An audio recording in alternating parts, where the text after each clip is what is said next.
Muy bien, yo la semana pasada, como les dije, no pude dar clases porque estuve de conferencia de clero y en nuestra diócesis, que es bastante particular, está formada por 6 islas y muchas veces hacer encuentros sacerdotales o retiros mismos es muy costoso porque siempre tenemos que ir a un hotel. Y en esta ocasión surgió la oportunidad de irnos a Medellín, y en Medellín pagando hospedaje y transporte por una semana nos salió mucho más barato que si lo hubiéramos hecho aquí en Curazao o en Aruba, por ejemplo. Entonces, por ese motivo, allá era imposible conectarse, y ahora pues eh, tenemos la oportunidad de recuperar esa clase junto con el material que ya ustedes leyeron y que ya ha presentado el primer paper. No los he leído todavía, les soy sincero, y estoy esperando que entren todos para comenzar a corregir y así comenzar ya la evaluación. Voy a hacer mucho énfasis en la participación en clase y en estos pequeños trabajos que será la evidencia material de los aportes que pueden haber recibido y que estén todavía allí en el corazón. Junto con lo que ya ustedes leyeron del Manual de Antropología Teológica y las notas que yo he dado en clase, los puntos que hemos desarrollado sobre los textos de la creación, los dos relatos, el yavista y el sacerdotal, principalmente el yavista, yo quisiera hoy, antes de pasar al exégesis del otro relato que nos falta, que queda pendiente, elaborar la clase tomando en cuenta los aportes que el Papa Francisco ha hecho, especialmente en el capítulo 2 de Laudato Si. ¿Ustedes han leído esta encíclica del Papa? Pregunto. Bueno, yo he leído algunas cosas, sobre todo esa parte donde nos hace énfasis en las relaciones humanas, en las relaciones con la naturaleza y la importancia de mantener ese equilibrio y esa cooperación. Ok, pero no has leído la encíclica completa. No la he leído completa, Ok, sinceramente no. ok. Porque los primeros capítulos aborda el tema que estamos viendo ahora particularmente, para que lo tomes en cuenta. Y tú, Manuel, tú sí lo has leído, ¿no? O sea, en el seminario me imagino que se leen estas cosas cuando salen. Tengo problemitas aquí con la corneta. No, yo reconozco que no he leído Laudato Si. Yo creo que es el único documento que me falta de leer de Francisco. Pero sí, confieso que no lo he leído. Bueno, queda pendiente para la vida ministerial. Y Albert se acaba de conectar, bienvenido. Gracias. Bueno, entonces, vamos a entrar en materia. Ya somos el 50% de la clase, digo yo, de los que siempre se conectan. Me imagino que Venezuela en este momento está bastante convulsionada por todas las lluvias, que soy testigo que ocurren, estoy siguiendo las noticias muy de cerca. Es fuerte, muy fuerte lo que ocurre. Entonces es importante a ver cómo hacemos para que podamos realmente estar conectados a pesar de las dificultades y las lluvias que en este momento azota el país. El capítulo 2. Vamos a ir concretamente al capítulo 2 de la Laudato Si. Permítame compartir pantalla con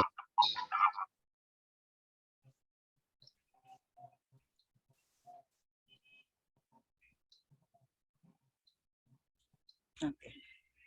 Ya la encontré también. ¿La consiguieron en digital? ¿La tienen ayer? Sí. Sí. Muy bien. Yo la tengo aquí en físico. Si ustedes la consiguen en sus computadoras, podemos ir leyendo y comentando, ¿no? Muy bien. El capítulo 2 se titula El Evangelio de la Creación. Entonces ya aquí el título nos sugiere la mentalidad del Papa sobre estos textos que nosotros hemos analizado o estamos analizando para entender qué es el hombre. La pregunta es muy concreta. ¿Qué es el hombre? Y citamos desde el principio del curso el Salmo 8. Dice, ¿qué es el hombre para que te acuerdes de él? El ser humano para darle poder. Este poder de dominio que no hace al hombre un tirano de lo creado, sino que más bien es un dominio de servicio, es un dominio de productividad, de poner a producir y reorganizar y aprovechar todo lo que Dios ha creado para bien del propio hombre. Entonces, esto el Papa Francisco también lo va a comentar, ya lo iremos viendo poco a poco. Pero el título, el Evangelio de la Creación, ya nos está hablando de la buena noticia de lo creado. Cuando Dios dice que todo ha sido creado bueno, y cuando llega al hombre lo agranda, hace que esta creación sea realmente muy buena, es lo más sublime que podemos nosotros ver. No por el hecho de que seamos personas, que seamos hombres creados a imagen y semejanza de Dios, tenemos la autorización de Dios para tiranizar y destruir lo que Él mismo ha creado. Es todo lo contrario. El capítulo va a proponer que hay una sabiduría que es la sabiduría del servicio y el cuidado, la custodia. El Papa va a hablar mucho de la custodia. Y la custodia de lo creado, porque el hombre, en cuanto ser creado, en cuanto criatura, se presenta al centro de toda la creación. O sea, podríamos decir que el discurso ecológico, teológico que el Papa desarrolla es a partir de esta premisa: el hombre creado por Dios. El hombre en el contexto de la creación, el hombre al servicio de la creación, en tres planos o en tres tipos de relaciones. Primero, en su relacionalidad con Dios, creador. Después, en su relacionalidad con el otro ser creado. Y después, en su relacionalidad con lo creado.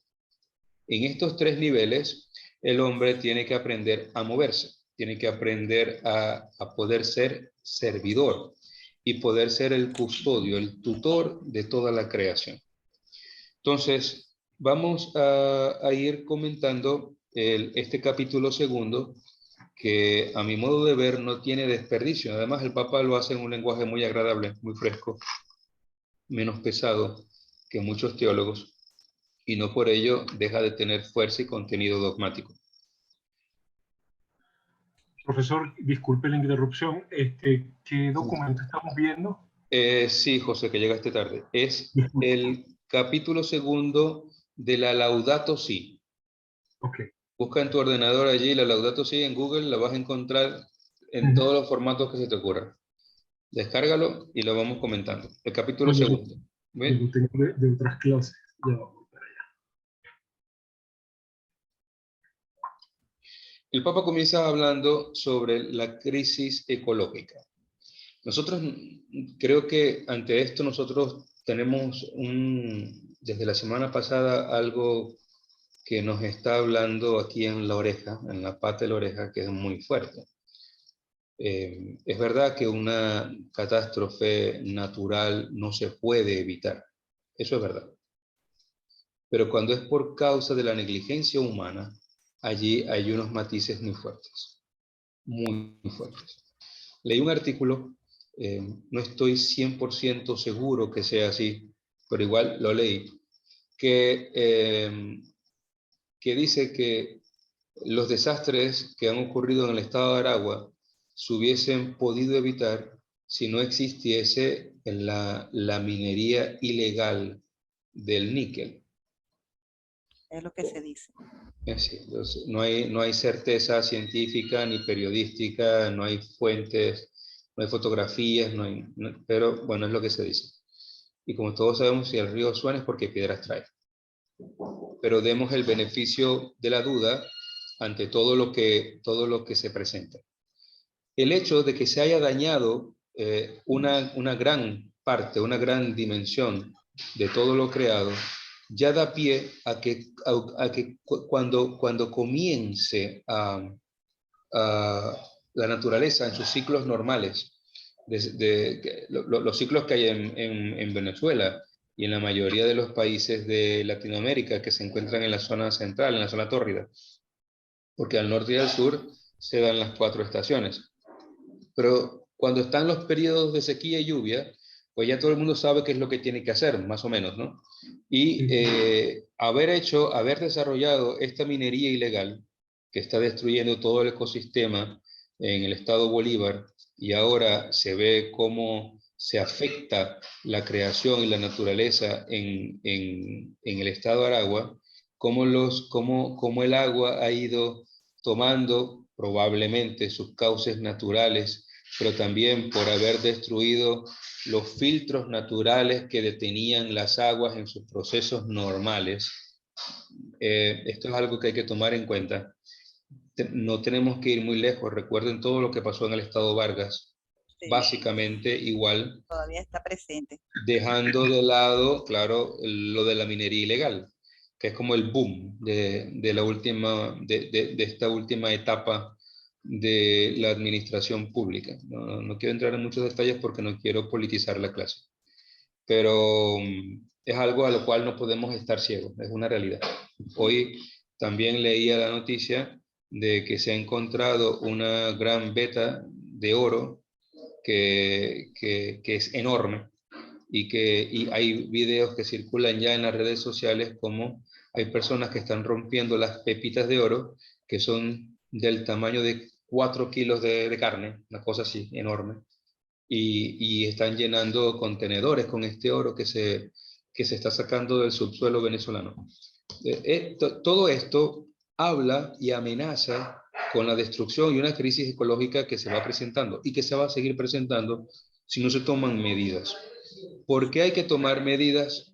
Hay que tomar medidas porque el plan de Dios nos está impulsando a poder experimentar y a poder a tomar medidas, cartas en el asunto para poder custodiar. Custodiar significa preservar, significa cuidar, significa atender, significa también sanar, significa organizar, significa poder establecer de alguna u otra forma todas las medidas que sean necesarias para que todo lo que ha sido creado para beneficio y disfrute del mismo hombre no sea destruido. Cuando no cuidamos, no custodiamos, no sanamos las heridas, dejamos que todo se vaya perdiendo y luego comienza una gran crisis donde ya no se puede recuperar, sino lo que hay es destrucción y caos. Miren cómo el libro del Génesis, desde el principio, nos está hablando que ella en mi relato sacerdotal, que todo al principio era un caos y la presencia de Dios hace que este caos se organice. La presencia de Dios hace que todo comience a cobrar sentido y que cada cosa comience a ocupar su justo lugar en todo el espectro de la creación, en todo lo que ha sido creado por Dios, y de esa forma el hombre pueda tener un escenario, una escenografía adecuada para poder ser feliz. Porque si somos exegéticamente justos con el texto, lo que se nos transmite es que Dios ha hecho una escenografía, un paisajismo, una obra perfecta para la felicidad del hombre. Entonces, cuando esta felicidad se destruye, se afea, allí comenzamos a tener grandes problemas, graves problemas, porque se nos está invitando es a cuidar y a preservar, y lo que estamos es dando paso con nuestra propia negligencia a la destrucción de lo creado por Dios. Entonces es necesario entender que estamos hablando de una buena noticia. La palabra evangelio sabemos lo que significa, no tengo que explicar esto. Es una buena noticia. Lo creado por Dios es una buena noticia. Es como asistir a una gran obra de teatro en 7 actos. Los primeros 6 actos hablan sobre la creación de una realidad natural que va a beneficiar al hombre de forma integral. Y el último acto, el 7º, habla del reposo, del descanso de este hombre para poder contemplar y gratificarse en la presencia del Creador. El domingo pasado yo les explicaba a mis parroquianos aquí en Curazao qué significa la contemplación. Y les puse un ejemplo bastante sencillo y lo entendieron bien. La contemplación es abrir el WhatsApp, ir a la parte de los estados del WhatsApp o al display del WhatsApp, abrir la foto de la persona en cuestión, observar la foto sin que haya ningún tipo de interacción y suspirar, ¿no? Y les hacía la mueca y el suspiro y todo. Y lo entendían. Eso yo les hice el comentario porque además lo he visto. Conozco una señora que agarra la foto del display, la abre y comienza a suspirar viendo a la persona que está mirando. No le escribe, no le dice nada, pero admira, contempla. La contemplación es esta admiración. Es algo que es fundamental. La admiración es, podríamos decir nosotros, que es la primera fase del enamoramiento, antes de llegar al amor verdadero. Tiene que haber un estado de admiración, de wow, de poderse quedar extasiados contemplando la belleza. A mí Dios me ha regalado poder viajar mucho y conocer muchos lugares del mundo, pero nada me deja más pasmado que ver el páramo andino. Se lo digo de corazón. O hablando de Margarita, ir y estar allí y ver un atardecer en la bahía de Juan Griego. No tiene comparación. O estar en el centro, ahí en el estado Sucre, y pasearse por Mochima y ver la belleza natural marina que hay allí. O estar en la península de La Guajira, o pasearse por la entrada del lago de Maracaibo y ver las manadas de flamingos y los reservorios naturales que aún se encuentran. Si no nos admiramos de lo creado, ¿qué vamos a custodiar? Lo que hace la rutina es bastante fuerte, porque la rutina no nos deja contemplar la creación. Salimos del carro o del autobús, de la casa al trabajo, del trabajo a la casa. Nosotros como sacerdotes, en los horarios que podríamos ver un amanecer o un atardecer, tenemos misa o tenemos algún compromiso. No tenemos esa facilidad que otros tienen. Yo cuando estoy de vacaciones, lo primero que hago es irme a la playa y ver un atardecer. Aquí mismo en Curazao, que hay atardeceres bellísimos y a veces no tengo tiempo de ver nada. Voy manejando en el carro y me quedo sorprendido de ver cómo en estos meses de verano, ya entrando la última etapa del año, se ven unos atardeceres, unos contrastes en el cielo que ninguna acuarela puede igualar eso. Hablando desde el punto de vista artístico. La admiración ante la creación es lo que Adán siente cuando ve a Eva y le dice, esta sí es carne de mi carne, hueso de mis huesos. O sea, no es como la iguana, no es como el perro, ni como la vaca. Es carne de mi carne, hueso de mis huesos. Y hay una admiración. No es un ego prolongado, no, es una admiración ante lo que Dios me da y que forma parte de mí, de mi propia existencia, y que me ayuda a mí, naturalmente, a ser feliz. Y la Sagrada Escritura la presenta como la ayuda adecuada para que Adán pueda ser feliz. Tomada de la tierra, porque Adán también simboliza la tierra, del costado de Adán, de la misma forma que Adán es formado del suelo, del polvo, mezclado con el agua, e insuflado por el aliento de Dios, por la ruá divina, de esta misma forma Eva es formada del costado de Adán, también es de la tierra, surge de la tierra. Y si somos fieles a la traducción bíblica hebrea, el texto no habla de hombre y mujer, sino que habla de Ish y Isha, que sería la traducción más correcta que tiene la Biblia de Jerusalén. No sé la versión nueva, pero estoy seguro que la vieja la tiene. Es el de varón y varona. No porque sea inclusivo el lenguaje, que es lo que está de moda, sino porque hay una dependencia, una correlación en cuanto a lo creado. Somos diferentes, el hombre y la mujer, pero al mismo tiempo complementarios. Fundamental. No se puede desarrollar la especie si no hay la participación del óvulo o la participación del espermatozoide. Somos seres complementarios y por eso la sexualidad es cóncavo-convexa. Se tiene que dar la complementariedad. Y aunque los sociólogos intenten hablar de las mil y unas maneras de vivir no sé cómo decirlo para no ser ofensivo, pero la tendencia sexual con la ideología de género, que eso tiene mucha tela que cortar,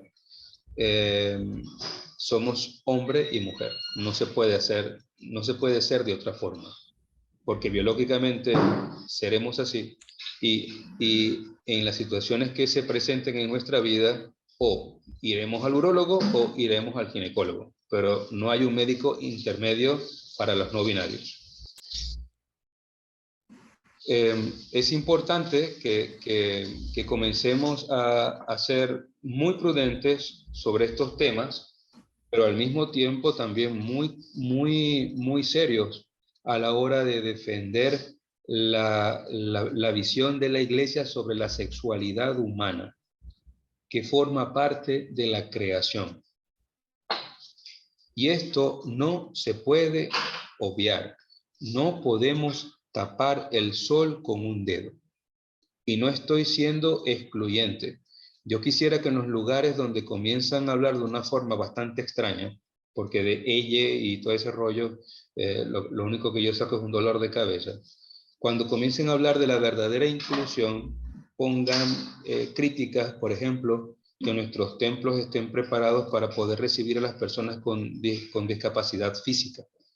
Que quizás tengamos también en nuestras iglesias textos en el método braille para que los ciegos también puedan leer la palabra de Dios, o que los que tengan una disfunción auditiva también tengan la capacidad para poder ver todo lo que se está haciendo y entenderlo, o que se nos formen los seminarios también con el lenguaje de señas para poder acercarnos a las personas que por motivos ajenos a su voluntad no tienen la capacidad de poder expresar con su propia palabra, con su propia voz, sus pensamientos y sus ideas. Esto sí es inclusión. Profesor, hay una persona que está pidiendo entrar, disculpe que lo interrumpa. José Luis Velázquez. ¿Dónde está? Que no lo veo. No veo la solicitud. Le voy a escribir a ver. Ya. Listo, ya los acepté.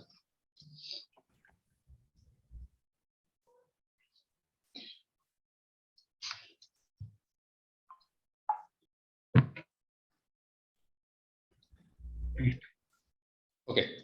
Entonces, esto que estoy diciendo es importante que lo tengamos presente, porque nos estamos enfrentando a una situación bastante compleja y bastante complicada en este tiempo. En Venezuela, actualmente, según las leyes, no se ha, hasta donde yo sé, no se ha establecido ningún tipo de mecanismo legal que permita la unión civil, no le quiero llamar matrimonio porque eso no es ningún matrimonio, la unión civil de personas del mismo sexo.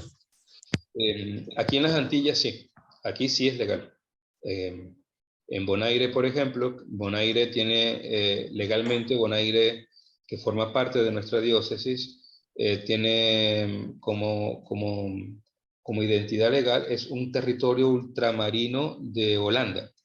Entonces, todas las leyes que de forma natural se aprueban en Holanda, automáticamente cobran vigor en la isla de Bonaire, que ya forma parte de nuestra diócesis. Es decir, que en nuestra diócesis hay 2 territorios que dependen directamente de Holanda, 3, Bonaire, Saba y Santa Eustacia, son 3 islas.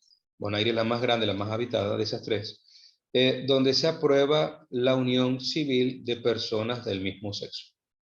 ¿Y qué tiene que hacer la iglesia en esos casos? Tenemos que ser inclusivos, tenemos que aceptarlo, tenemos que estigmatizarlos. Se ha malinterpretado siempre todo lo que el Papa Francisco ha dicho. ¿Quieres intervenir, José?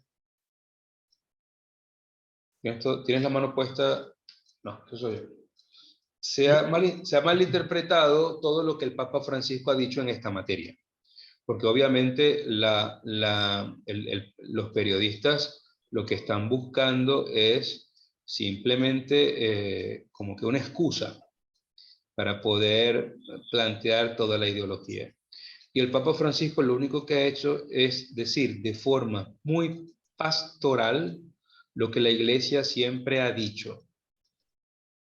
Dios ama al pecador, pero Dios no quiere que el pecador siga viviendo en el pecado.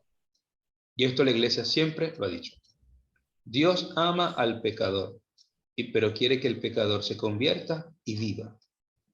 Entonces, no podemos pretender que el discurso pastoral que el Papa hace ante la misericordia divina sea simplemente entendido como una aprobación tácita para que las masas que hoy son minoría, pero que están obligando a la mayoría, tengan el permiso, la permisividad, ¿no?, de poder acceder al sacramento del matrimonio. Yo tengo un problema muy grande, yo no sé qué opinarán, me gustaría escuchar la opinión de mis hermanos sacerdotes, pero yo tengo un problema muy grande con este sínodo que se está haciendo.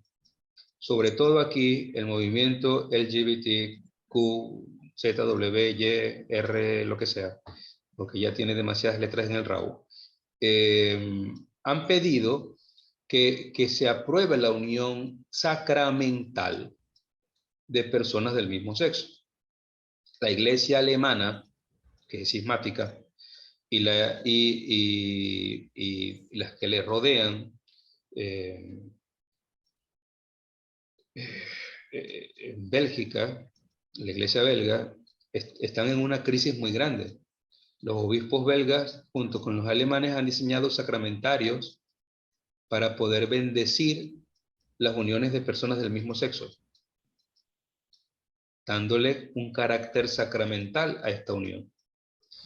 Esto está allí y se han encendido las alarmas en toda la iglesia europea porque estamos viendo ya en el horizonte una división más grande, muy fuerte, por este mismo tema. Manuel, ¿quieres comentar algo? Sí, yo quería hacer una pregunta, pero con el comentario que tú acabas de hacer, o sea, con la pregunta yo creo que complejiza más todavía la cuestión. Porque sí, mucho se habla de, bueno, de crear estructuras civiles que si bien para, digamos, las uniones homosexuales, que si bien no sean matrimonio, pues de alguna forma equipare, brindando, digamos, otorgando deberes, derechos a la pareja, a los dos hombres o a las dos mujeres, por no hablar de estas cosas de poliamor, que son 3 y 4 y 5. O sea, la pregunta es, a ver, ¿qué institución legal pudiera hacerse, crearse, para, digamos, dar un paraguas de reconocimiento y de protección a estas parejas, entre comillas? Mira, esto lo que pasa es que para nosotros es un tema nuevo, pero esto fue lo que Holanda aprobó desde el principio. Holanda nunca aprobó en su constitución el matrimonio de personas del mismo sexo.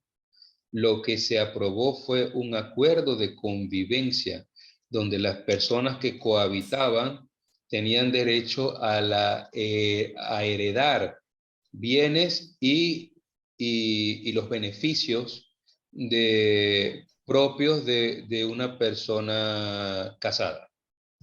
Nunca se habló de matrimonio. ¿Qué significa un bien o un beneficio?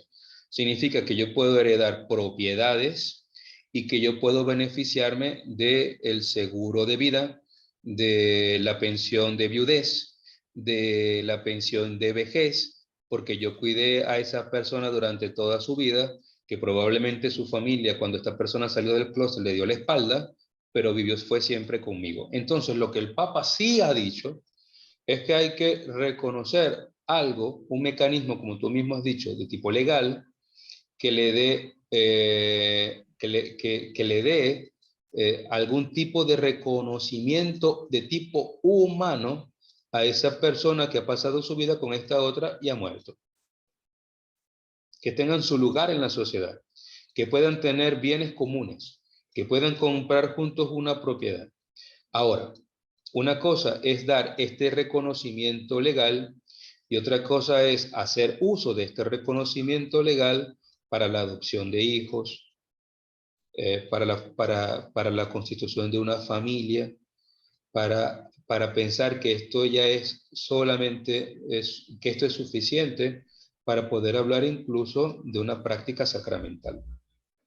Porque estamos ya entrando en temas que nos competen en esta materia, que es concretamente el matrimonio de bautizados, que según la tradición es siempre entre un hombre y entre una mujer, biológicamente mujer y biológicamente hombre, porque ahora hay que aclarar las cosas, porque ahora con estos transgéneros, Sí. es un hombre transgénero o una mujer transgénero. O sea, yo he visto fotografías de hombres transgénero y lo que son quizás mujeres con pecho de hombre, pero biológicamente mujeres, porque me perdonan las damas presentes, pero nadie se puede inventar un pene de la nada.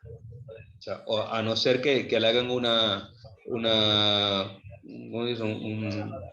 adhesión, Un injerto. un injerto, un implante Ay, Dios. de Un alguien, implante. de un difunto, y con toda una operación, es una Claro. cosa casi que de ingeniería, porque es construir algo que no ha existido.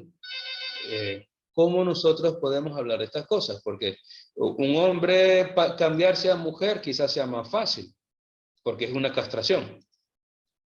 Y luego se hace como un conito, porque yo he visto un video de la operación, donde las terminaciones nerviosas, la uretra, el glande se acorta, en fin, más o menos hay una reconstrucción con un...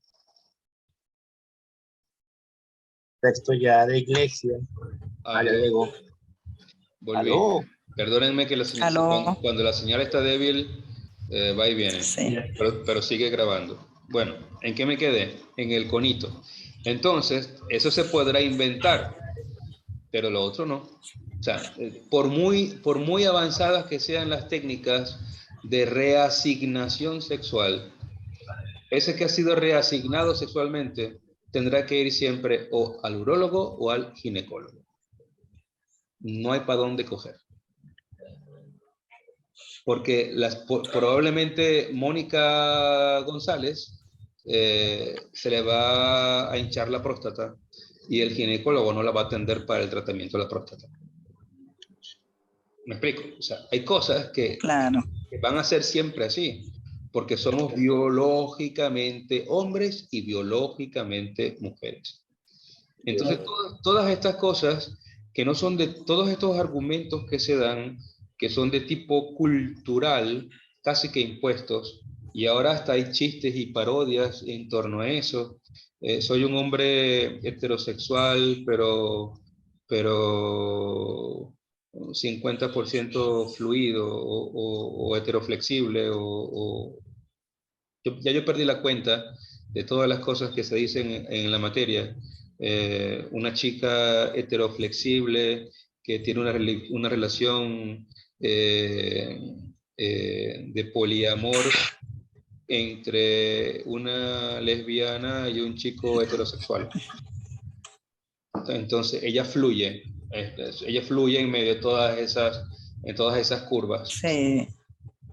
Miren, esto que yo estoy hablando acá, que no quiero agotar la clase en este tema, pero tengo que hacer mención del tema, es algo que ustedes, como catequistas, como docentes, como padres y madres de familia, tienen que aprender a conocer y dominar el tema, porque yo aquí, pastoralmente, ya tengo jóvenes en mis grupos parroquiales que me han dicho a mí directamente: yo no me siento identificado con ningún sexo.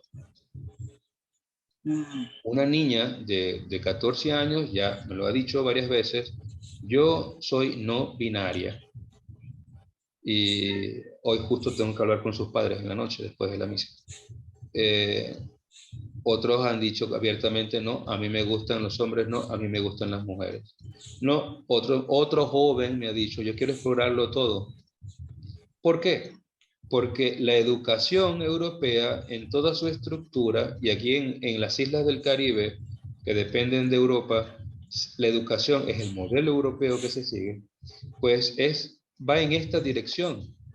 En España, hace poco, organizaron un taller, los drag queen, para los que no sepan, son estos hombres que se disfrazan de mujeres, pero son todas exageradas, con pestañas enormes y con unos maquillajes todos así, dramáticos, una cosa exageradísima.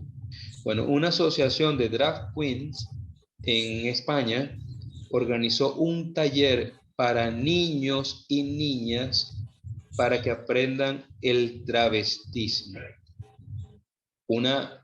Un taller aprobado por el Ministerio de Educación español y donde muchos padres ya han inscrito a sus hijos. Entonces, no se trata de hablar ya de un tipo de preferencia sexual o de una inclinación o una tendencia.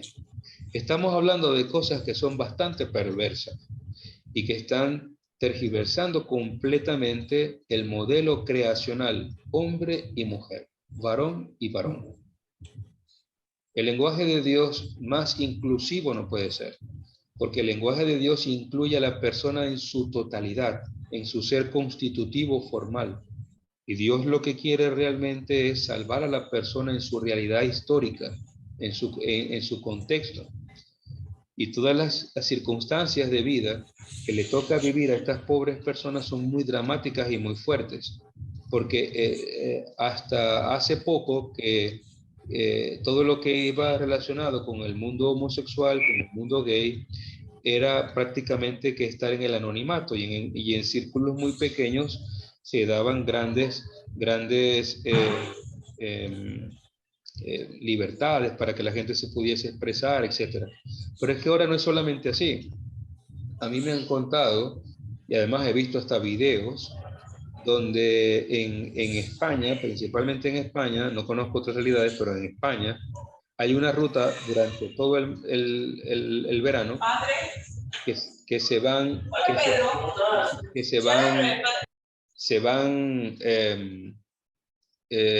turnando en distintas ciudades turísticas para hacer los grandes espectáculos que tienen este tipo de contenido.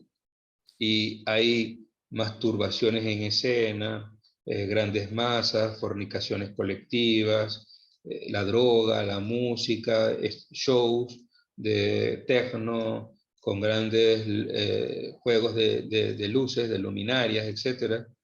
Y la asistencia es de multitudes, de cientos de miles de personas que durante todo el verano están viviendo así. Nosotros no tenemos ni siquiera la idea de todo lo que significa el mundo gay y todos los lobbies que hay a nivel mundial, y Venezuela no se escapa de eso. Quizás la única situación a favor de la ética y la moral en Venezuela, en este caso, es la situación social que el país está viviendo, donde hay realmente otras prioridades que entretienen al venezolano y no le dejan tiempo de divagar en todas estas cosas que se ofrecen. Pero si Venezuela fuese un país estable, al igual que la mayoría de los países europeos, pues todas estas cosas se darían, porque también se viven de forma más discreta, pero igual se viven. En definitiva, el problema es un problema humano. El problema hay que entenderlo desde lo propio, desde lo más íntimo de la persona. Y lo que el Papa está diciendo en todos sus documentos y sus declaraciones, aunque los periodistas se encarguen luego en malinterpretarlas, es que tenemos que ser realmente inclusivos y misericordiosos como el Padre es misericordioso. Pero la inclusión, y hago este juego de palabras, la inclusión no excluye la verdad de la fe. La inclusión supone la fe. Y la fe en la creación, en el evangelio de la creación, nos habla de que hemos sido creados hombres y mujeres. Porque esto es lo propio de ser humano.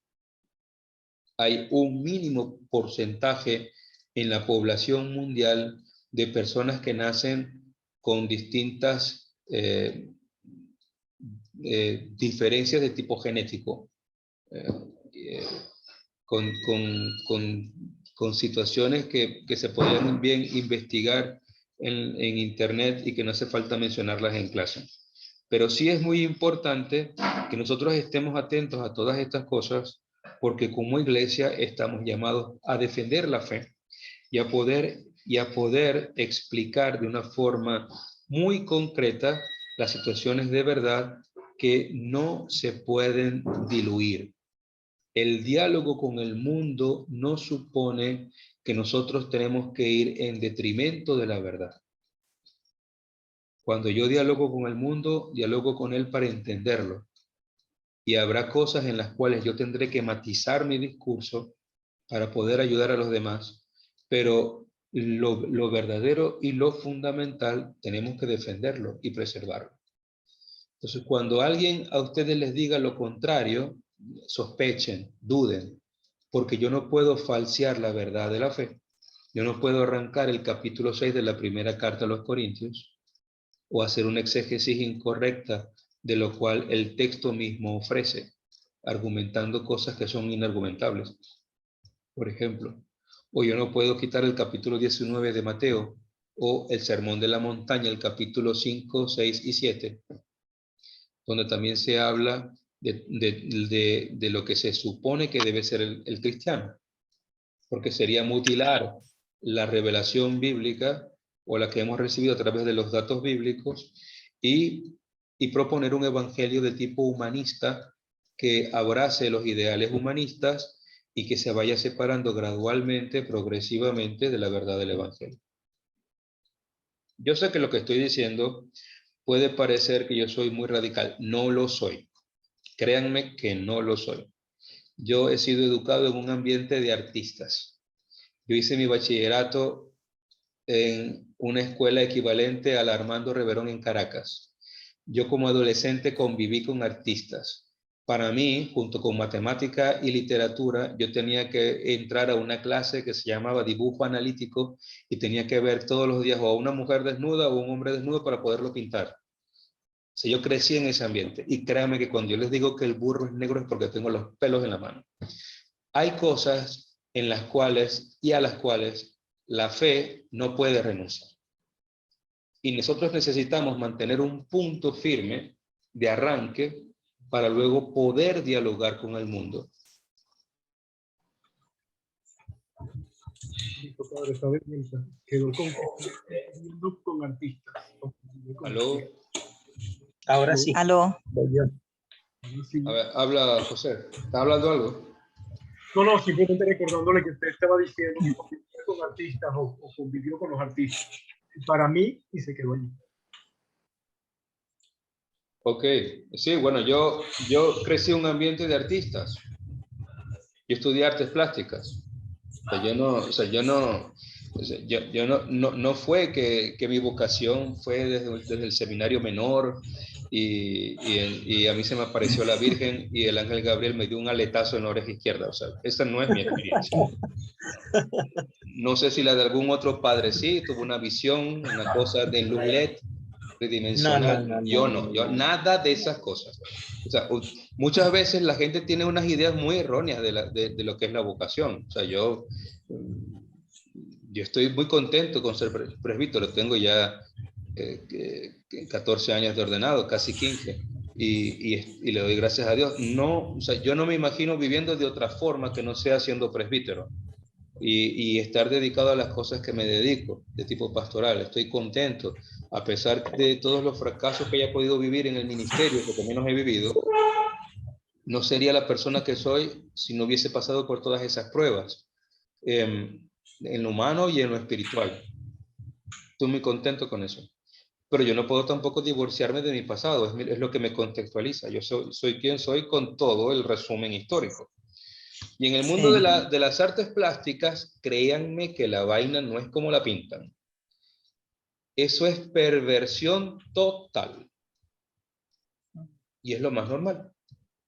Porque con la excusa de que somos artistas y tenemos que ser diferentes, be different, y entonces ahí, pues todo el mundo Del hace, ego. sí, entonces, no, el ego hinchado con helio. Eso, es que es una cosa impresionante.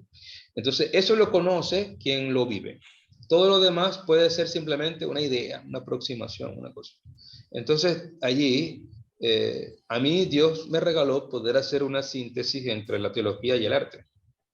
Y de hecho, mi línea de investigación se ha ido siempre entre la teología de la belleza o la estética teológica, que también intento aplicarlo a mi línea de investigación en la teología después del doctorado, que es la parte sacramental. Entonces hay una belleza en cuanto a lo sacramental. Por eso es que a mí este tema me apasiona un poco, porque no podemos ir en detrimento de la belleza del sacramento. Que además, cuando hablemos del matrimonio entre bautizados, y esto lo adelanto desde ya, el matrimonio entre bautizados es la unión natural entre un hombre y una mujer que Jesucristo elevó a la dignidad del sacramento. Por ahí comenzamos. Entonces, cuando ya el concepto propio de sacramento de matrimonio cristiano, se estructura así, esta unión natural que está siempre abierta al don de la vida, pues podrá haber mucha, y me perdonan si soy muy crudo en este comentario, no sé si se va a cortar la señal y no me lo van a oír, igual lo voy a decir. Podrá ser muy placentera la excitación prostática que vive la penetración de un homosexual, pero esa penetración nunca estará abierta al don de la vida. ¿Se entendió? Sí. ¿Okay? Nunca, absolutamente nunca. Se podrán enamorar, que lo creo, se podrán amar, también lo creo, pero esa relación nunca va a estar abierta al don de la vida. Porque, en primer lugar, el canal natural del parto no es el recto. En segundo lugar, tiene que haber participación de óvulo y espermatozoide.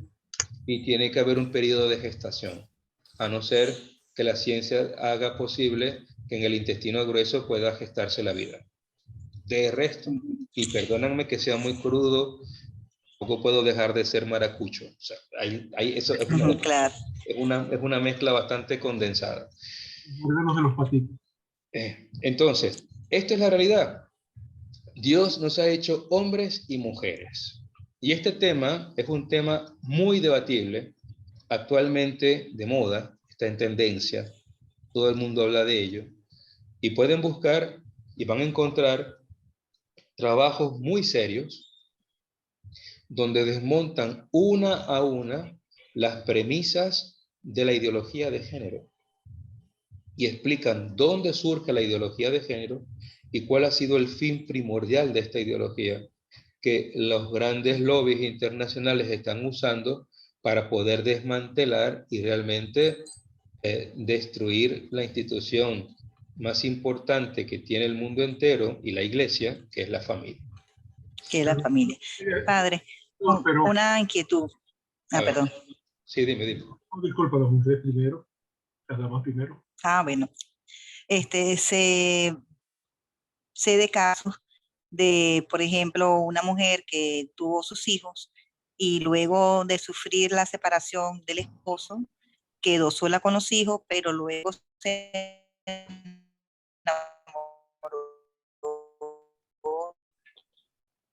de otra mujer, entonces ya que sería la que suplanta a al papá de los niños, y entonces que no es lo natural de tener como autoridad en el hogar a dos mujeres haciendo las veces de que las dos son mamá o que de una de las mamás hace de papá. Y eso es una concepción tan equivocada, tan errada, pues que se está produciendo en el seno de ese hogar. Sí, yo conozco un caso directamente que tuve que atender pastoralmente, un señor que vino aquí a confesarse aquí a mi casa hace ya muchos años atrás, probablemente 8 o 10 años atrás. Y este señor, cuando hablaba conmigo, me decía que él estaba enamorado de su esposa, pero la esposa le pedía para que vivieran tres juntos, él, ella y otra mujer. 10 años atrás, ¿no? O más, ya se hablaba de esto de poliamor, ¿no? Y el señor no sabía qué hacer, porque el señor se casó con una, no con dos. O sea, con todo respeto, si es difícil la convivencia con una, yo no puedo imaginarme lo que significa vivir con dos. Esto es, ¿no? Igual para la mujer, porque tampoco es que nosotros seamos la perita en dulce. Es una cuestión que la monogamia tiene una sabiduría. El matrimonio cristiano tiene una sabiduría. Y esto que ocurre allí, también esto ocurre en el mundo entero. Se sorprenderían de ver la cantidad de casos que hay. Yo pastoralmente he tenido que atender muchos, varios, de todo tipo.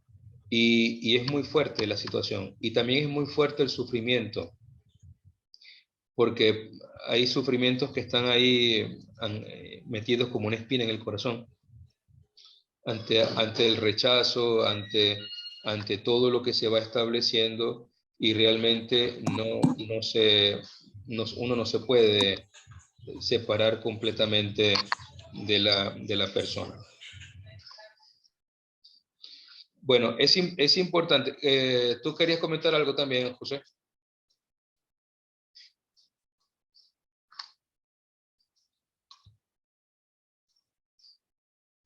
¿Aló?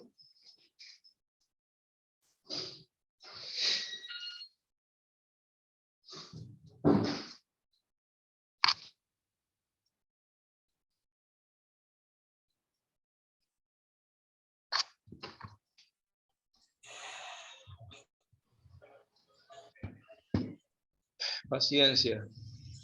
Sí. Padre, una pregunta. José, a ver. ¿Usted no cree que no sea solamente para destruir la institución del patrimonio y ponerle también destruir la Iglesia católica o ser un gran estorbo, sino más bien para destruir también la raza humana? Porque es que si no hay gente que conciba, ¿a dónde vamos a ir a parar con una Europa tan envejecida? Yo la verdad no entiendo dónde nos quieren llevar con eso. Miren, esto yo pienso que es un plan. Bueno, en primer lugar quiero decir y aclarar que yo no soy muy amigo de las teorías conspirativas, ¿no?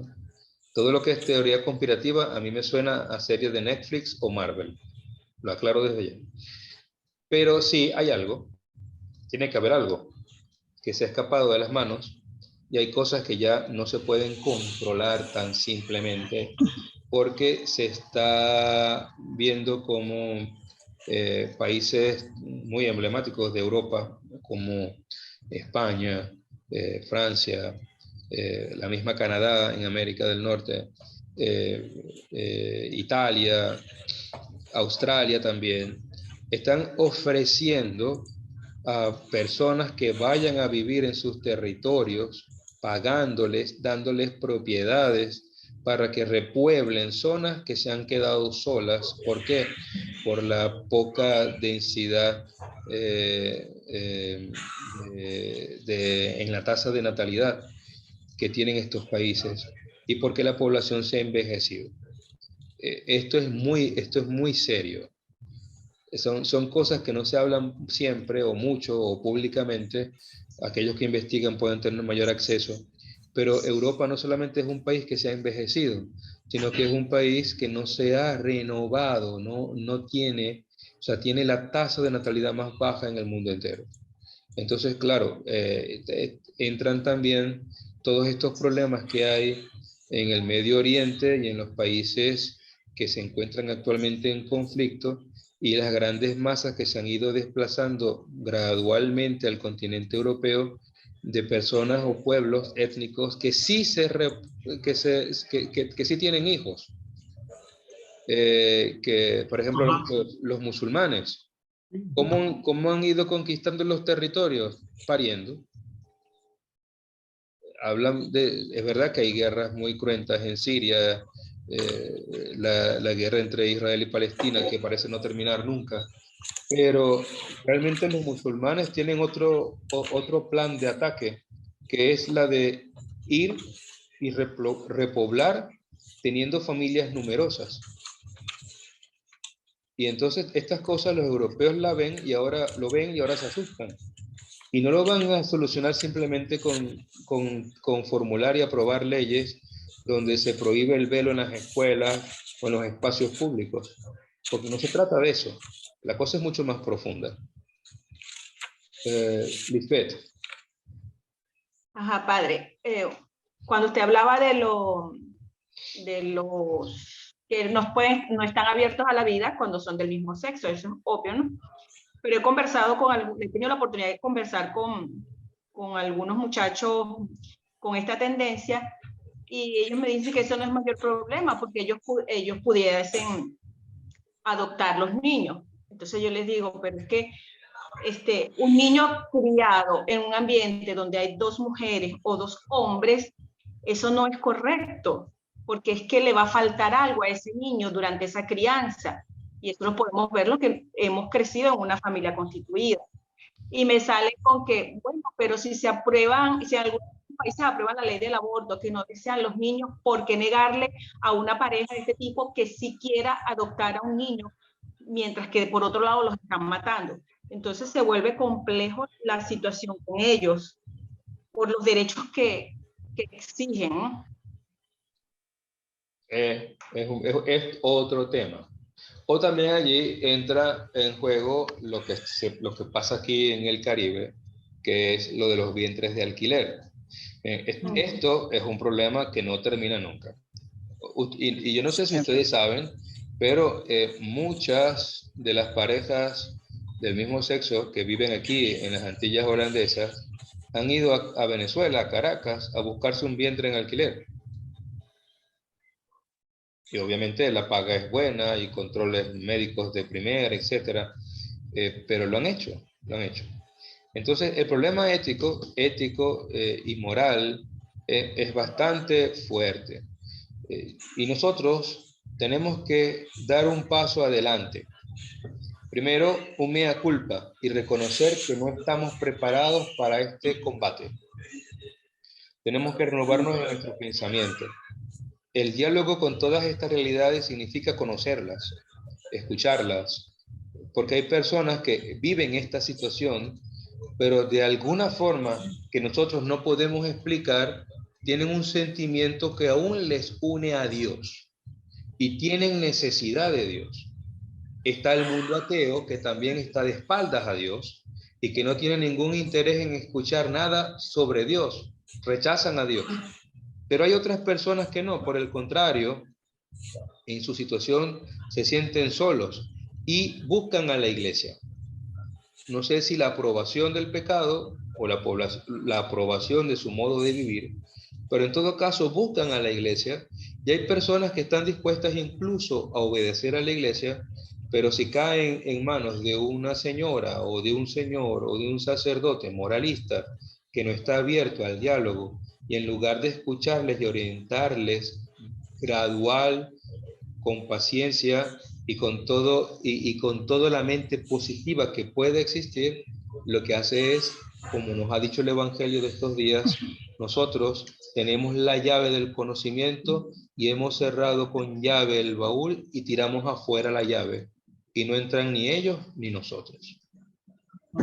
José, yo creo que, perdón, yo creo que eso que tú estás diciendo es importantísimo.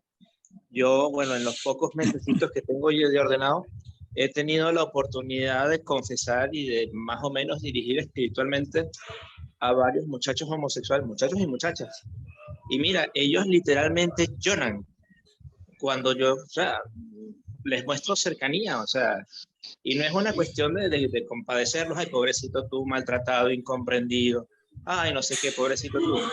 No, no, o sea, ellos ya saben que es una tendencia desordenada, ellos tienen conciencia de eso. Ya su familia se los ha machacado. ¿Para qué voy yo a terminarlos de, perdón por la palabra, pero para qué voy a terminarlos de joder? O sea, es al contrario. O sea, es mostrar un poquito de misericordia, ¿no? Creo que va por ahí. O sea, que ellos sientan por lo menos que alguien que se llama Dios no es un viejo de barba que los va a lacerar con un látigo y los va a condenar al infierno por una cosa que ni siquiera ellos mismos son culpables, ¿no?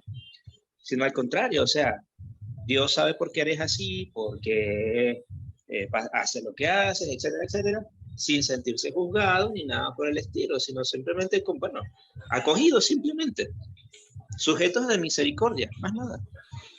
Sí, Entonces yo de pienso acuerdo mucho con en eso. eso, o sea, muchas veces, concha, en las parroquias, no sé, por desinformación, por exceso de escrúpulos religiosos, moral, concha, en vez de acogérseles más bien lo que se les maltrata, se les rechaza, se les juzga, se les condena. Bueno, o sea, que es peor que la Inquisición, pues. Sí, pero también tenemos que ser bastante prudentes en eso, Manuel, porque toda acción que nosotros hagamos va a estar siempre en entredicho. Mi consejo, quizás los que tengan más tiempo de ordenado que tú y que yo, lo podrán también atestiguar.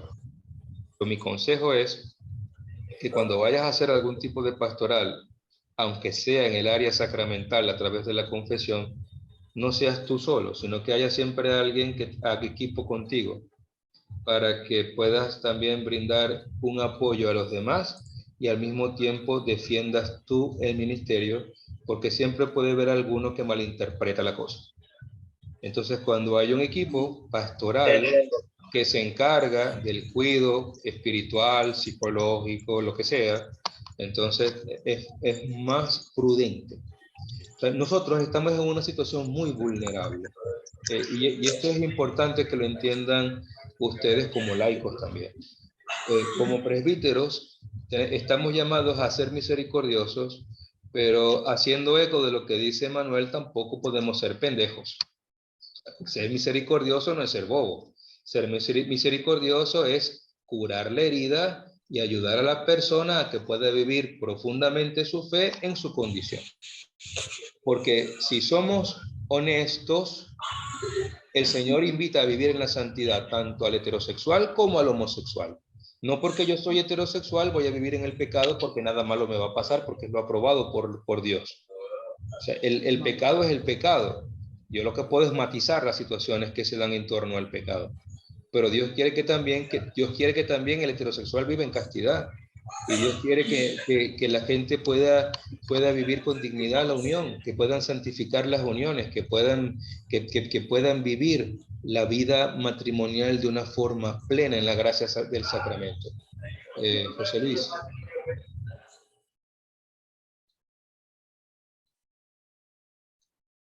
No se escucha, José Luis. Si estás hablando, no se escucha. No. Yo acabo de poner un mensajito para que tengamos los micrófonos apagados, porque de verdad que se escucha mucho ruido de fondo. Yo quería hacerle una pregunta, y es, usted entiendo que además de presbítero, es abogado, pero ¿cómo hace usted poderle brindar a esas personas que conocen actualmente, sin hacerlos sentir juzgados o ser poco misericordiosos en ese caso en particular? Porque conoce a las personas y cómo hace, o sea, yo lo veo muy difícil hacia ustedes, que conociendo a las personas que confiesan, que alguien se les acerque para tomar el sacramento, para tomar su hostia y uno hacerse el loco y entregarla, o sea, prácticamente está viviendo en una Europa, ¿ok? Las neerlandesas son parte de Europa. ¿Cómo hace para manejarse en ese tema? O sea, algo tan sencillo tal vez como eso. Bueno, mira, hay una situación allí. Canónicamente, yo no puedo negarle la comunión a nadie en lo global, en lo general. Tienen que ser casos muy específicos donde uno ve y hay evidencia de que la persona es contraria a la fe. En mi parroquia, hace unos años venía un señor travesti a misa todos los domingos, fielmente, y se veía que era un travesti. Porque hay personas que físicamente no lo parecen, pero hay otros que sí. El señor se veía un señor disfrazado de mujer. Y hasta los niños se daban cuenta. Pero este señor iba a la iglesia y no se acercaba a la comunión. Y eso a mí me llamó la atención. Porque aquí en Curazao todo el mundo comulga. Porque aquí los holandeses dijeron hace ya varios años, por una interpretación errónea del Concilio Vaticano II, que ya no hacía falta confesarse. Y se fue metiendo gradualmente en el colectivo eclesial la práctica de las absoluciones generales. Por lo tanto, aquí todo el mundo comulga. El que vive amancebado, el que fornica, el que vende droga, el que la consume, es algo terrible. Cuando los holandeses vayan al juicio final, se les va a pedir cuentas de toda esta generación que ha muerto en pecado, por lo que ellos hicieron de una forma incorrecta, por pretender ser inclusivos. Por eso es que esto es muy delicado. Sí. Entonces yo lo primero que digo es que un ciego no puede guiar a otro ciego. Si yo tengo una herida en mi pasado, del tipo que sea, con el alcohol, con la droga, con la sexualidad, ante el dinero, etc. O sea, yo no puedo ser el guía de una de estas personas que tiene estas condiciones, porque en primer lugar yo soy vulnerable. Una cosa es que yo tenga garantías de la sanación, porque el Señor me ha preservado durante muchos años y he podido llevar mi vida en santidad. Pero lo que le decía Manuel, también lo digo porque he visto a muchos caer. Es importante no estar solo, porque es muy delicada la línea entre la aceptación y querer ser como ellos. Entonces, para evitar estas cosas, para evitar este tipo de situaciones, es mejor cuando uno va a hacer un tipo de pastoral que la Amoris Laetitia llama pastoral especializada, porque estos son temas muy concretos, muy particulares. Es importante primero estar bien preparados, bien formados, sentirnos completamente libres y sanados, porque partamos de la regla evangélica. Un ciego no puede guiar a otro ciego porque los dos caerán en el mismo hoyo. Hace falta que uno tenga la luz de la fe y hace falta que este que tiene la luz de la fe y si ha pasado por esas pruebas esté curado, pueda guiar a la otra persona también a curarse. Porque la verdadera promoción humana no se da en que yo me haga solidario con el pecador, sino en que yo vaya y busque al pecador para salvarlo del pecado. Esto es lo que deberíamos hacer.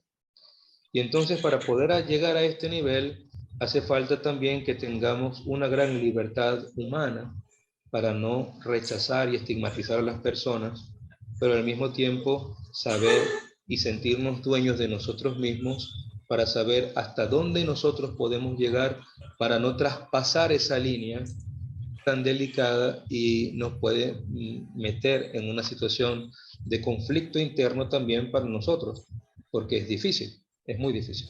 Sí. Entonces, en esto tenemos que ser muy transparentes y muy honestos y muy maduros y no intentar tapar el sol con un dedo. Porque cuando en una situación de este tipo nos involucramos emocional, espiritual y afectivamente, podemos también perder.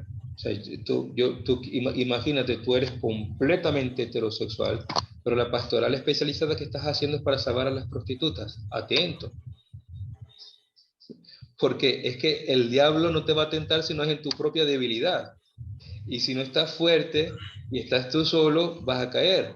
Yo recuerdo, hace muchos años, era yo todavía seminarista, fuimos a evangelizar de 2 en 2 en una zona, no diré el nombre, pero en una zona bastante comprometida con la prostitución, y fuimos por la mañana. Obviamente las pobres mujeres estaban despertándose del trabajo de la noche, y anunciamos el evangelio y estábamos contentos por anunciar el evangelio.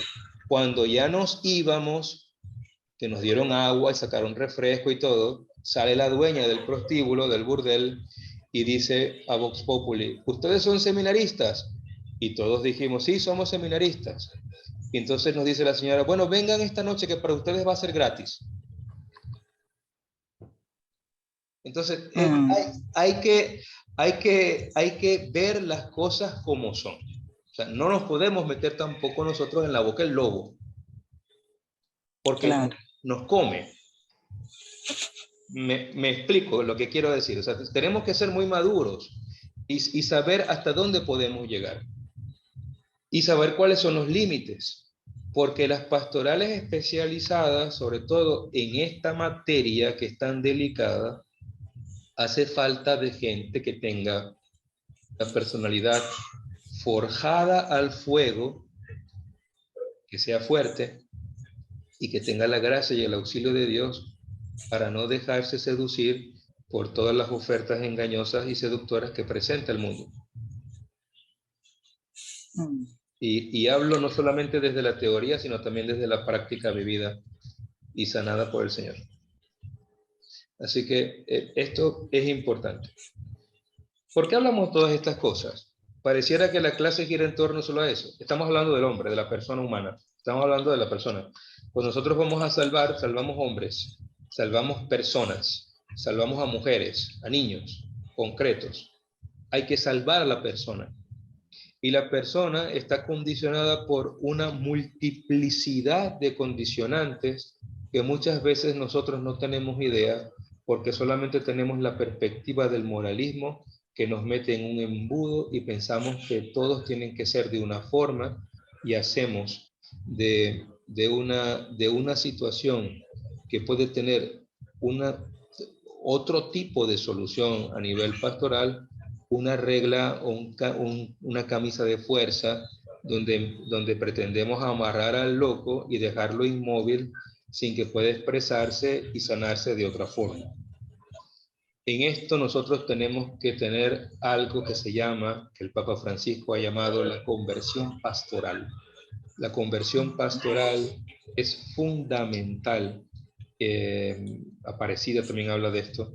Y si nosotros no llegamos a una conversión pastoral, en un cambio de la metodología catequética y en un cambio de los planes que tenemos para poder llegar a las personas en una situación de vulnerabilidad espiritual, ético y moral, nosotros vamos a perder un gran campo fértil para poder anunciar el evangelio y poder llegar realmente al corazón de estas personas. En esto hace falta que tengamos una apertura, pero al mismo tiempo insisto, lo que hemos dicho desde el principio, les he insistido en esta idea, la apertura y el diálogo con el mundo no significa que yo voy a renunciar a lo fundamental de la fe. Yo debo estar firme y claro en lo que es la fe para poder ofrecerla como una solución a la problemática de esta persona, la que sea. Esta es la luz que ofrece la fe sobre la persona humana. La persona creada por Dios es una persona amada por Dios. La persona creada por Dios es la persona a la cual Jesucristo vino a salvar. La persona amada por Dios, en lo que respecta a cuestiones sociales, es la que está llamada a ser luz de la propia sociedad. Es la que está formada por el grupo, por el pueblo, por la comunidad, que tiene que ser vibrante, alegre, festiva, celebrando siempre el amor de Dios. Esto no lo vemos todavía, porque pensamos que la iglesia es la comunidad de los perfectos, que solamente llegan al sacerdocio los que nunca han roto un plato. Hemos roto un plato. Bueno, yo sí rompí unos cuantos platos. O probablemente alguna vajilla completa también se me cayó. Que llegan a la vida ministerial los elegidos, los que sudan agua bendita y Santo Cristo. O sea, tenemos unas ideas nosotros muy raras de lo que es la iglesia y el Señor tiene que ayudarnos a redescubrir la iglesia. Ayudarnos. Bueno, Eh, bueno, fíjese, se van como abriendo los ojos ante todo el transcurrir de la clase y inhalándolo también con las clases anteriores. En una oportunidad decía que a veces pudiéramos tener el riesgo de, en un momento dado, de que los templos queden vacíos. Y mirando esta realidad que se asoma de esta relación del hombre con la naturaleza, del hombre con el otro, su relación con el otro, y el hombre, su relación con Dios, hay una ruptura grande en ese equilibrio. Entonces creo que es el momento de la conciencia, del reto. Pasaban hace ya unos años un programa sobre la sedia. Es como ese adormecimiento de la voluntad. Y bien se sabe que son grupos minúsculos los que buscan esa alteración del equilibrio, pero hay algo que va arrastrando a la persona y sin darse cuenta, bueno, vamos también como que apoyando sin querer con nuestros actos o con nuestro silencio, con nuestra omisión. Entonces, bueno, considero que en este momento es como un despertar conciencia y hay un reto desde la catequesis, hay un reto con los docentes católicos, con la familia, y pienso que debemos poner esto en manos de Dios, en la oración, para que con su gracia podamos ser esas personas que iluminen el camino y, bueno, pedirle que también nos dé la valentía para decir lo correcto cuando nos toque, porque a veces fallamos también en ese sentido. Sí, es así. Bueno, tenemos que abrir la mente, y quizás renunciar un poco al esquema mental de retícula, pensando que todo tiene que encajar en cada cuadrito y comenzar a pensar más en una proyección en espiral, un punto de fuga al infinito, donde el Señor nos vaya presentando distintas posibilidades para poder ir construyendo todas estas posibles soluciones, porque lo fundamental es salvar a la persona. No se olviden de esto. No en balde Dios se hizo hombre. Dios se hizo hombre por amor al hombre, para salvar a la persona. Dios se hizo persona para salvar a la persona. San Ireneo lo dirá de otra forma, pero básicamente es así. Dios se hizo hombre por amor al hombre, para salvar al hombre, para Siempre poder... es lo fundamental. Siempre la conversión es lo fundamental. Uno cuando habla con alguien está intentando convertir de alguna manera a esa persona, ¿no? Sí, así es. Practicar el querigma. Practicarlo. Es más fácil anunciarlo, pero practicarlo es otra cosa. Lo dijiste muy bien, es otra cosa, es otro nivel. Es otra forma de jugar el juego. Bien, entonces, Laudato Si se va en esta línea. El Papa Francisco se va en esta línea. Y por eso es que se malinterpreta. Si yo dijera todo esto en una homilía, un domingo cualquiera, me tiran tomates y piedras y tal vez sacan en el periódico, porque aquí la gente es muy amarillista, muy chismosa. Entonces, todo estaría en entredicho. Sin embargo, el entredicho fundante, vamos al documento Laudato Si, el numeral 67, capítulo 2, número 67. Comienza con una frase muy breve, pero que es el núcleo del capítulo 3, cuando habla de la caída del hombre ante el pecado de desobediencia, es que no somos Dios. Todo lo demás lo hemos visto en clase ya, ¿no? Yo lo he comentado y falta todavía la visión sacerdotal de a imagen como semejanza. Pero quisiera, antes de que termine la clase, abordar en estos últimos minutos de clase lo que dice el Papa en el número 67. No somos Dios. Vamos a comenzar por esto que es fundamental. El pecado no es comer la patilla encantada. Vamos a darle un título porque ayer estaba viendo, el domingo estaba viendo con unos jóvenes una serie en Netflix, una película de hadas y duendes y cenicientas y todo el rollo. Entonces, y me doy cuenta que básicamente en todas estas historias hay una fruta encantada. La de la Bella Durmiente también. La de la Bruja, no sé qué. La de la Cenicienta. Hay una fruta encantada. No sé qué tipo de fruta era del Génesis. No dice. No dice que era manzana. No dice. No lo dice. Dice que era apetecible a la vista y al paladar. Era algo sabroso de verlo. Deleitable. Tenía en sí todo tipo de belleza seductora. Hablaba. La fruta hablaba, te llamaba, te invitaba a comerla. Es lo que dice es lo que nos da a entender el relato bíblico. El pecado fundante es haber desobedecido el precepto. Es fundamentalmente esto. Pero yendo un poco más allá, realmente la gran tentación, la gran seducción que tiene todo Adán y toda Eva es querer ser como Dios. Porque no es lo que la fruta es, sino lo que la fruta representa. El valor simbólico de la fruta, todo lo que la fruta me brinda, lo que me da, y es que al comerla, yo seré el conocedor de todo lo bueno y todo lo malo. Seré como Dios. Entonces, este querer ser como Dios es realmente el pecado. Querer ser Dios o dioses. Y entonces, ustedes, bueno, imagínense ustedes como esa película vieja de Jim Carrey, que era ser Dios, ¿no? Ser Dios por un día. ¿Qué haría usted si es Dios por un día? ¿Qué cambiaría? Y no me diga que se va a arreglar estéticamente, que se va a hacer la lipoescultura y se va a poner pelo. No se trata de eso. ¿Qué haría? Un día como Dios. ¿Qué haría? Entonces, intentaríamos cambiar todo lo malo que nosotros pensamos que Dios hace mal. Eso seguro.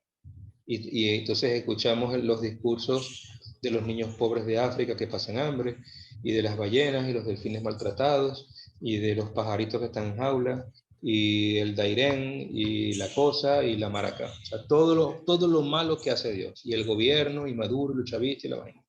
Todo lo malo. Entonces, bueno, Dios no ha hecho los chavistas, pero bueno. Ajá. Entonces, la situación, sí, recordemos el libro de la sabiduría, que dice que Dios no creó el mal, pero por envidia del diablo entró el mal en el mundo y le experimenta lo que le pertenece. Eso es aplicable a todo sistema destructor de la humanidad, incluyendo el chavismo. Cierro el paréntesis. El punto principal de... Aquí no me pueden meter preso. El punto principal de la situación que se presenta en el relato es si realmente el hombre pretendía ser igual a Dios. Que en el discurso que le hace la serpiente a la mujer, lo que se habla es de la duda, de la mentira desde el principio. Recuerden que lo comentábamos, cómo la serpiente engaña y luego Eva intenta defender a Dios y le agrega otro rabo a la mentira de la serpiente. Entonces allí se da ya toda esta situación de chisme que desemboca en la alianza que se hace con la muerte. Comer del fruto. Y la consecuencia de la desobediencia, de pretender ser igual a Dios, es que el hombre y la mujer se sienten desnudos y experimentan la vergüenza. Aquí la vergüenza no es igual al pudor. El pudor es otra cosa. El pudor lo tenían Adán y Eva incluso estando desnudos. No sé si se dan cuenta de eso durante el relato. No se hace mención a la desnudez, sino en relación al pecado. Y el pecado es lo que genera la vergüenza. Esta vergüenza, este sentirse desnudo, es estar en evidencia ante el pecador. Ustedes imagínense que Manuel pone en su parroquia nueva, en cada puerta de la iglesia, un sensor de pecados con 3 colores. Los pecados veniales, se enciende la luz amarilla. Los pecados un poco más fuertes, una luz verde. Y los pecados de la carne, una luz roja. Y los que están libres de pecado, una luz blanca. Entonces la luz blanca nunca se enciende porque siempre tenemos pecado. Entonces va a ser siempre, eso nada más cuando pase la Virgen María por la puerta, San José y Jesucristo. ¿Y cuál sería la luz que más se encendería?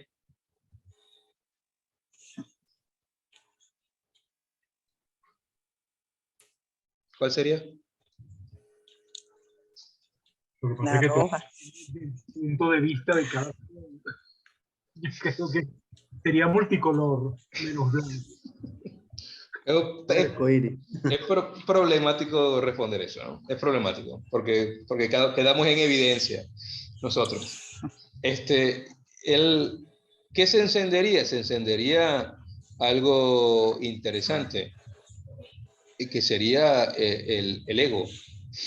El ego, sí. El ego tiene una multiplicidad de formas, de apariencias y colores, que es realmente lo que se destruye. Adán con el pecado quiso ser como Dios. El ego, su ego, lo que buscó fue ser igual a Dios. Y esta búsqueda desesperada de querer dominarlo todo, de controlarlo todo, de ser igual a Dios, de tener el control y el dominio absoluto, es lo que destruye a Adán. Destruye en Adán la imagen y semejanza con Dios, porque la imagen y semejanza se pierde cuando el hombre hace esta alianza con la muerte, con el pecado. Comulga con el pecado, comulga con esta idea de decirle a Dios: te equivocaste, hiciste todo al revés. Te equivocaste haciéndome así, dándome la oreja que me diste así, o dándome el pie, o lo que sea, o la condición, o la situación, o la persona. Te equivocaste, o la enfermedad. Te equivocaste conmigo. Este querer ser como Dios significa que yo puedo hacerlo mejor. ¿Cuál es el pecado que surge después de la vergüenza? La descomunión.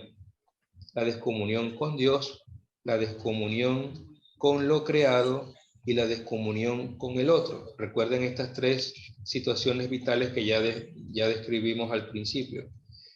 Esta situación idílica que se crea, el mundo creado por Dios, en esta relacionalidad con Él, directa con Él, teologal, en la relacionalidad con el prójimo, que es la comunional, y la relacionalidad con la creación, que sería una relacionalidad de tipo ecológico, se destruye, porque ya comienza el hombre a cortar la comunicación y el diálogo con Dios.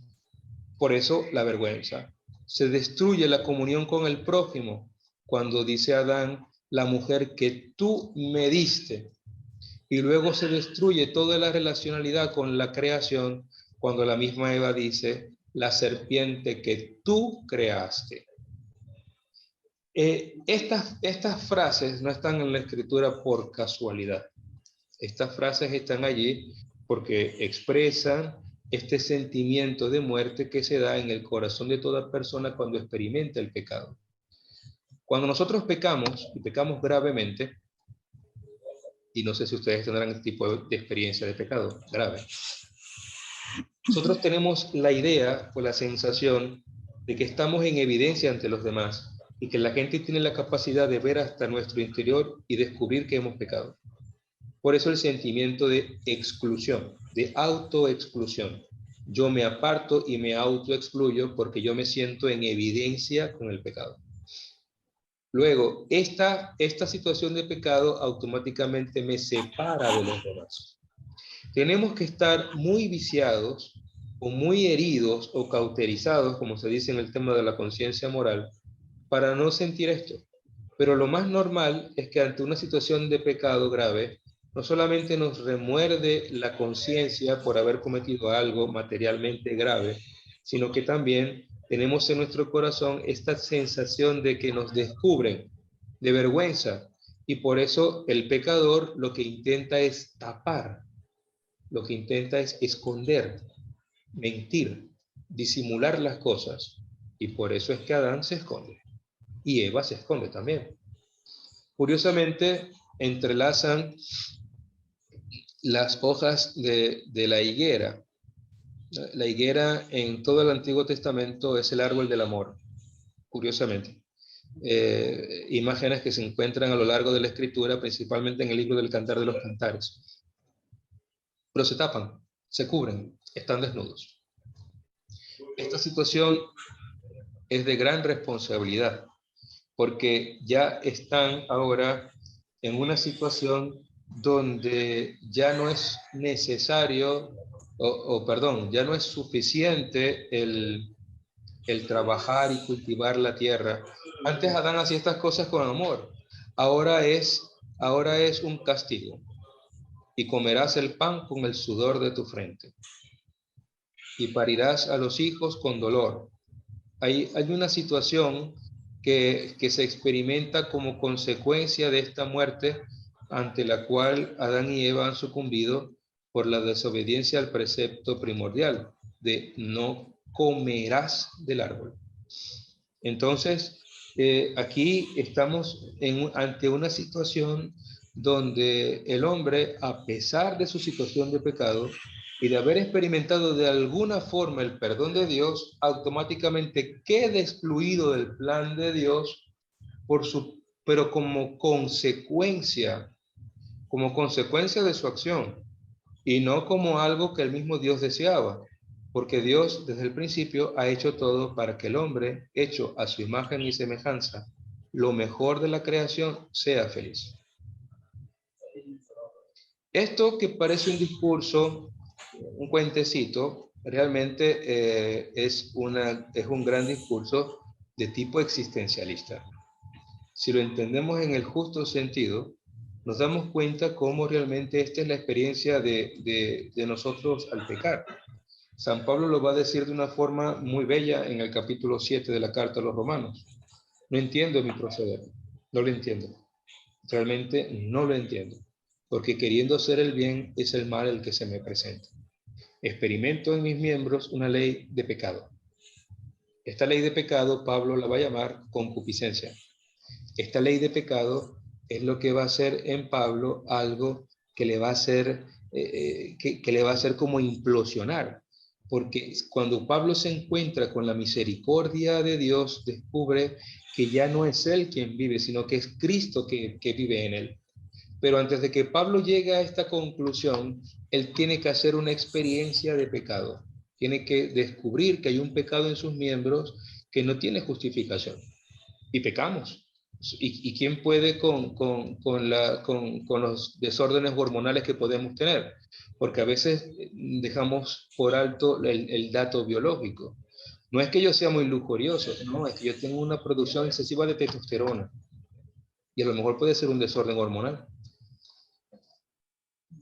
No es que yo sea, no sé, hay ciertos condicionantes que están en nosotros que son propios o de la juventud o de una realidad biológica que ignoramos, pero hecho es que la concupiscencia está, la de la carne, la de los ojos, principalmente, pero también los pecados que se encuentran inscritos en nuestro propio ser.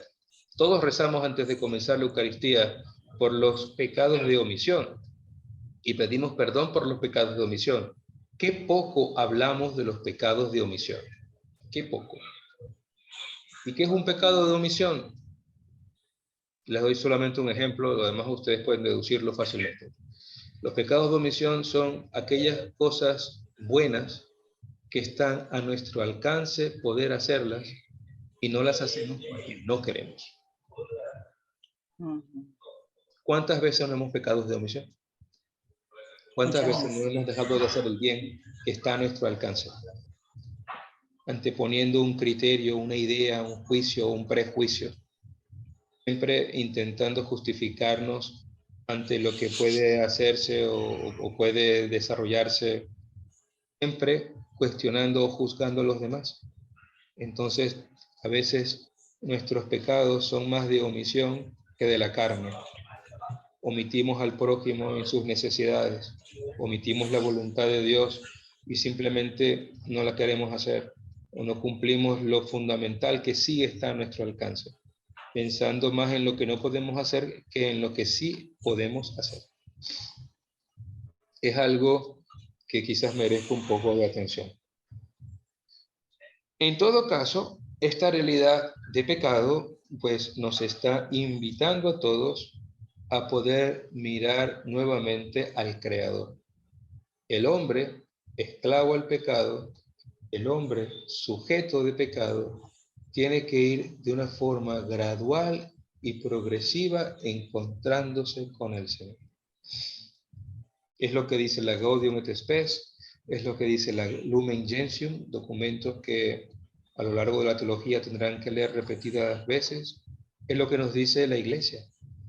O sea, el hombre necesita mirar constantemente a su Creador para poder recibir de él la misericordia. Finalizo la clase con un pensamiento de San Bernardo.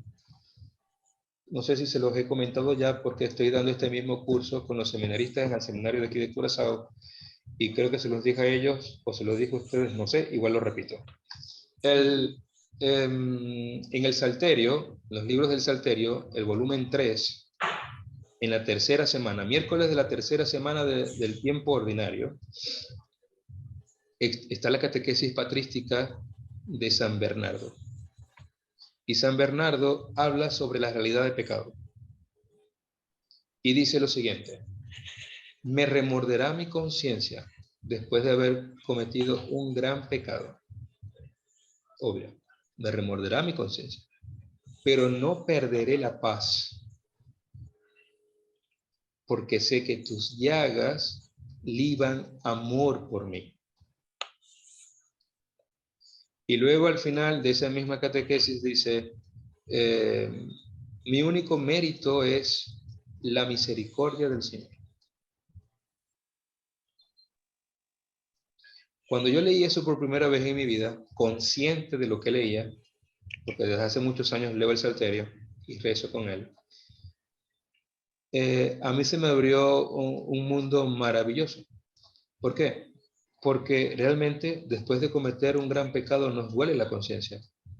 Pero si dejamos que se nos robe la paz y la garantía o la alegría de sentirnos amados y salvados por el Señor, el demonio gana todo.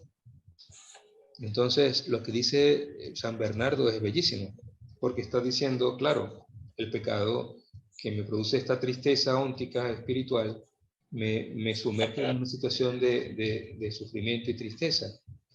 Pero no perderé la paz porque yo sé que el amor de Dios es más grande que mis pecados. Si el amor de Dios es superior, el amor de Dios no se limita, no caduca ante mi realidad de pecador, que es lo que estamos hablando desde el principio de la clase. Dios ama al hombre y lo que Dios quiere es que el hombre no viva en el pecado. Entonces, ¿cómo hacer para que esto pueda materializarse, para que esto pueda concretarse en una pastoral efectiva, en una pastoral eficiente? ¿Cómo nosotros hacerle ver a la humanidad que Dios es amor? A los grupos minoritarios o a los mayoritarios, da igual, estamos hablando de personas.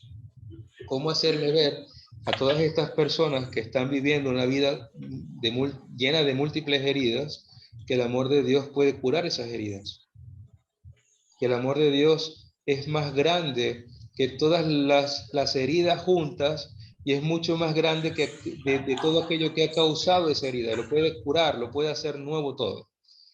Idealizar una pastoral o desarrollar una pastoral que dé respuesta a estas situaciones es el trabajo de los teólogos.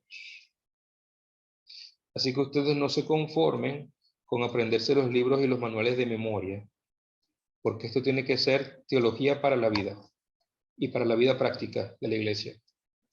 Entonces aquí entramos todos de cajón, porque todos tenemos una tarea a nivel parroquial, a nivel pastoral, a nivel catequético, según el carisma y el ministerio de cada uno de nosotros, pero es fundamental que tengamos claro que la misericordia de Dios es más grande que el pecado de la humanidad.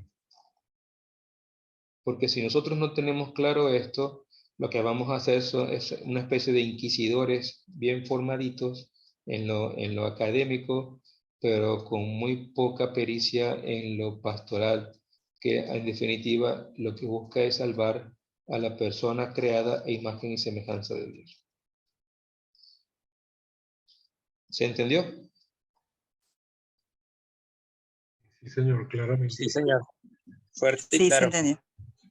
Bueno, entonces, tenemos que ir perfilando en esto, porque ahora poco a poco, gradualmente, tenemos que ir entrando al discurso cristológico. Y esta es la apertura para la siguiente clase. Por puro amor, Dios se hizo hombre.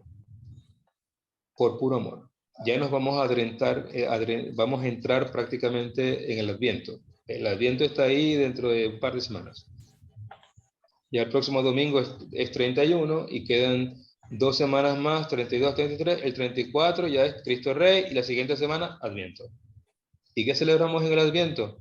Bueno, básicamente 2 cosas. Lo primero es que Dios viene a juzgar a vivos y muertos. La segunda venida, una semana escatológica impresionante, con textos que apuntan a la escatología cristiana de una forma muy radical. Y también la preparación de la Navidad, la venida del Mesías, un tiempo bellísimo donde celebramos la encarnación del Señor. Bueno, entonces tenemos que ir entendiendo esto muy bien. El objetivo principal de Dios al hacerse hombre es salvar al hombre. Todo lo demás es puro adorno. El objetivo primordial para lo que motivó a Dios a hacerse hombre fue el amor que tiene y siente hacia el hombre. Esto tenemos que entenderlo bien para poderlo luego explicar. Si nos escandalizamos de la carne, tenemos que desarrollar este concepto de basar muy bien, y sarx, cuerpo y carne. Si nos escandalizamos de la carne, nos escandalizamos de Cristo. Y esto ocurrió al principio del cristianismo. Mucha gente se escandalizaba de la humanidad de Jesús y pretendía que solamente era un Dios semihombre, o que si bien era hombre, no podía ser Dios. Y aquí están todas las herejías de tipo cristológico, que atentan contra la humanidad o la divinidad de Jesús, del Cristo y Mesías. Entonces, esto tenemos que comenzar a desarrollarlo para luego mezclar todos estos elementos y comenzar a hablar de una antropología cristiana en función del matrimonio y la familia en la iglesia. Estamos trabajando los cimientos para luego poder construir el edificio. Muy bien. Bueno, queridos hermanos, yo los dejo. Tengo que prepararme para la misa.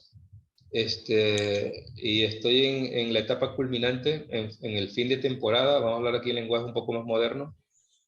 Mi serie aquí en esta parroquia después de 14 años llega a su fin.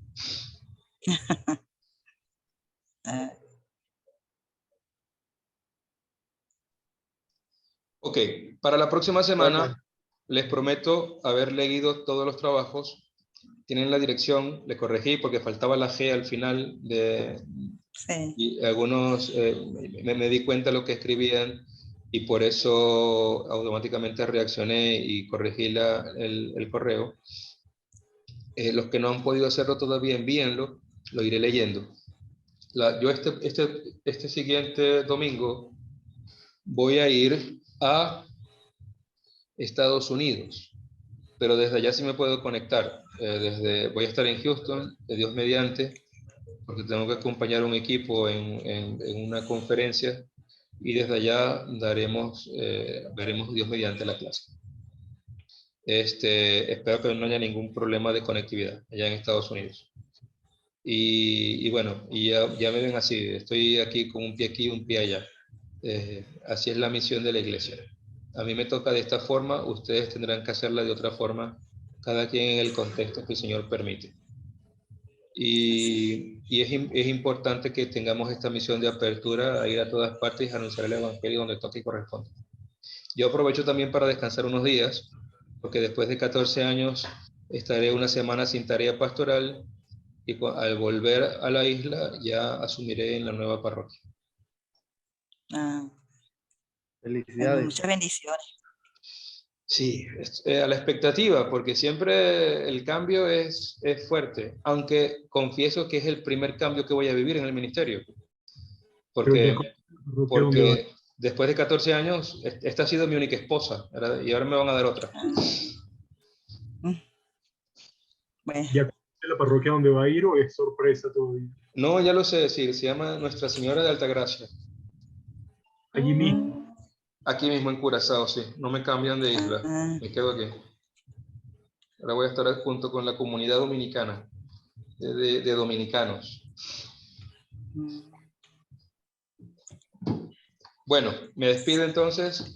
Estamos en contacto. Quienes no hayan entregado sus trabajos tienen tiempo aún de hacerlo. No lo olviden. Les recuerdo que para mí es muy importante la participación en clase. Subrayo un punto. Cuando usted quiera participar en clase, entiendo que quiera ahorrar data o hay problemas con la conectividad, pero encienda su cámara y así interlocutor-receptor se relacionan más fácilmente. Y luego la apaga. Y así no se desconecta. Pero para que mantengamos un poco esas reglas de juego a la hora de estar conectados en la clase. ¿Bien? Gracias. Listo, pues. Bueno, Muchas gracias. muchas gracias. Feliz tarde. Feliz noche. Hasta luego. Chao, chao. El martes. Chao. Luego.